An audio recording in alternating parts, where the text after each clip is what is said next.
grupo particularmente interessante de bactérias que eu queria lembrar com vocês é o grupo lá das cianobactérias, antigamente chamadas cianofícias ou algas azuis. Esse nome, moçada, algas azuis, exatamente porque elas são autótrofas fotossintetizantes, que nem as algas são, vivem em ambientes úmidos, que nem as algas vivem. Elas, inclusive, fazem fotossíntese igual à fotossíntese das plantas, né? Então, elas têm as mesmas clorofilas que as plantas têm, A e B.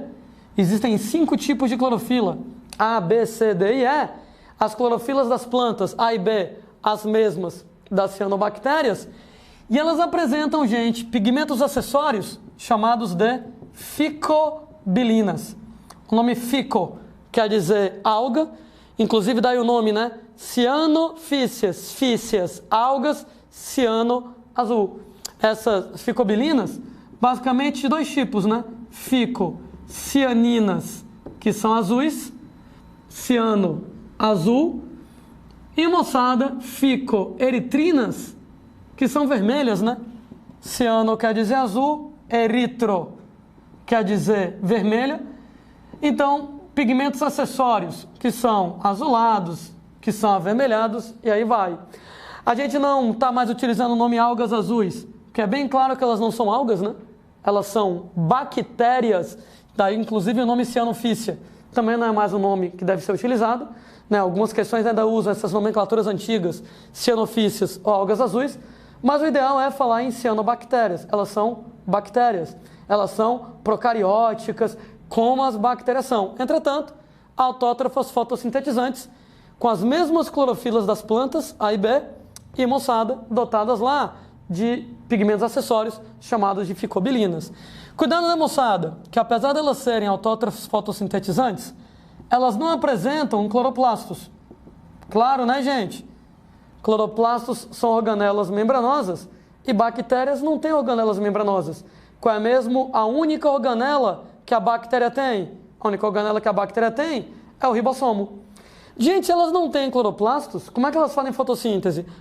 Elas não têm cloroplastos de maneira que os pigmentos fotossintetizantes delas são encontrados em estruturas chamadas de lamelas ou cromatóforos, que simplesmente são dobras de membrana, invaginações de membrana, semelhantes àqueles mesossomos.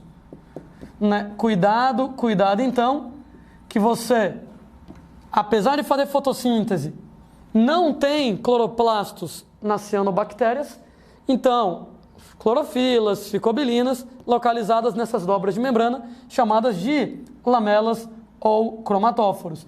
Elas são ecologicamente super importantes, além de elas estarem entre as principais produtoras de oxigênio no planeta. Algumas delas, moçada, fixam nitrogênio. A gente vai entender isso aqui melhor nas aulas de ecologia, mas fixação de nitrogênio é exatamente o início do ciclo do nitrogênio, né? Pegar N2, transformar o N2 em amônia, essa reação chamada de fixação de nitrogênio, porque o N2 ele só pode ser utilizado por algumas bactérias. Inclusive, moçada, lá, as cianobactérias. E quando você transforma o nitrogênio em amônia, a amônia pode ser usada por várias formas de vida. Por isso, gente, que nós vamos colocar isso aqui como sendo o início, o ponto inicial do ciclo do nitrogênio. Então você vai lá, transforma o nitrogênio, que só pode ser usado por algumas bactérias, em amônia, que pode ser usado por vários outros seres vivos. Dentre essas cianobactérias fixadoras de nitrogênio, nomes como, por exemplo, Nostoc, Anabena, né? Claro que você não vai se estressar em sair decorando o nome dessas garotas. Algumas delas, né, moçada? Algumas dessas cianobactérias, colocar assim, né? Algumas, fica melhor. Elas formam líquens. Eita, moçada, líquens, né? Uma das associações ecológicas mais cobradas em vestibular. Essas líquens, eles são exatamente associações ecológicas entre algas e fungos. que acabam tendo uma importância danada em alguns campos lá das aulas de ecologia. Então, no futuro a gente conversa melhor a respeito lá dos líquens, mas alguns líquens eles são exatamente associações entre cianobactérias, entre aspas, algas azuis e fungos aí na parada. Nós temos pessoas que cianobactérias, elas formam colônias. Quando a gente fala para vocês que elas formam colônias, né, várias cianobactérias organizadas em fileira, aqui nesse caso.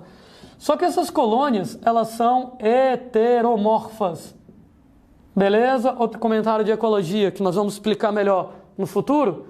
Eu vou dizer que uma colônia, ela é homomorfa, quando nela não existe divisão de trabalho. Em outras palavras, todos os organismos são exatamente iguais dentro da colônia. Que nem as colônias de bactérias. Dentro de uma colônia de streptococcus, dentro de uma colônia de estafilococcus, todo mundo é igual e todo mundo faz a mesma coisa. Mas na colônia moçada que ela é heteromorfa, ela é uma colônia onde você tem divisão de trabalho. Em outras palavras, alguns carinhas, eles se especializam em determinadas funções. Daí, dentro das colônias de cianobactérias, existem, por exemplo, carinhas chamados de heterocistos, especialistas em fixar nitrogênio. Todo mundo fixa nitrogênio, mas o heterocisto, ele é mais deficiente. Então a galera se organiza, tudo bem? O heterocisto fixa nitrogênio pra caralho e distribui nitrogênio para os outros caras da colônia. Em troca, os outros caras da colônia dão comida para o heterocisto. Todo mundo sai feliz. Questão de organização. Tem heterocisto, fixa nitrogênio, distribui para a galera vai lá e paga para ele na forma lá de alimento. Você tem, por exemplo, carinhas chamados de acinetos, onde os acinetos estão relacionados com a formação de esporos diante de condições adversas. Ou seja, quando a bactéria é submetida a condições extremas, ela forma esporos para sobreviver. E o acineto, ele é especialista em relação lá à formação de esporos. Né? Todo mundo é capaz de formar esporos? Ok, mas o acineto é mais desenrolado. Então, quando a colônia de cianobactérias é exposta a uma determinada situação adversa, o acineto forma esporos de modo mais deficiente. Né? Chamamos lá nas colônias de hormogônias, fragmentos de colônia com papel de reprodução assexuada. Então, quando a colônia quer se reproduzir, simplesmente eu faço isso. Pá, quebra aqui. Esse pedacinho aqui vira uma colônia, esse aqui vira outra colônia. Esses fragmentos são chamados de hormogônias. Então, fragmentos da colônia, exatamente para que haja reprodução assexuada. Quebrei, a hormogônia vira uma colônia nova, outra hormogônia vira outra colônia nova. E pessoas, a gente tem uma importância médica para as cianobactérias. Algumas bactérias, algumas cianobactérias, elas produzem toxinas. Essas toxinas, moçada, podem inclusive ser relativamente problemáticas.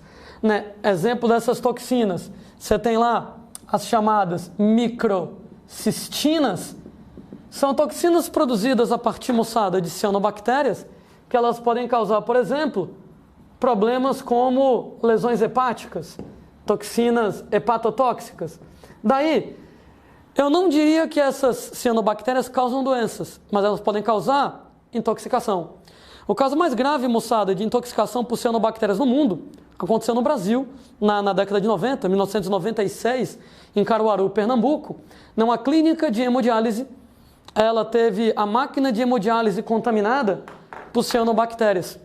Então, quando a galera quer fazer hemodiálise, né, colocava lá o sangue na máquina, o sangue lá com a máquina contaminada com cianobactérias recebia microcistinas e gente morreu, uma galera, quase 100 pessoas morreram devido lá a esse episódio, um absurdo lá, né, contaminação lá da máquina de hemodiálise por cianobactérias e ela em si não causa doença, mas a toxina que ela causa pode acabar sendo problemática.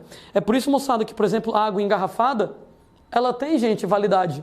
Né? Você pode notar que a água, né, mineral, né, engarrafada, ela tem lá validade, tanto por causa da degeneração do plástico, né, com o tempo, né?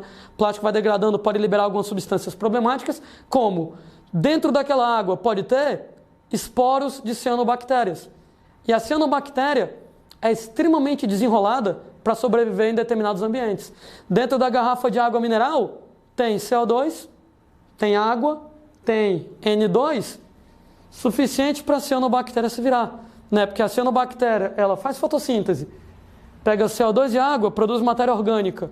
Ela é fixadora de nitrogênio, pega N2, transforma em amônia e com isso ela consegue produzir compostos nitrogenados. Então, mesmo dentro da garrafa de água mineral, esporos de cianobactérias podem originar cianobactérias que sobrevivem lá naquele ambiente. Claro, a garrafa lá de plástico, né, transparente, entra luz para fazer fotossíntese.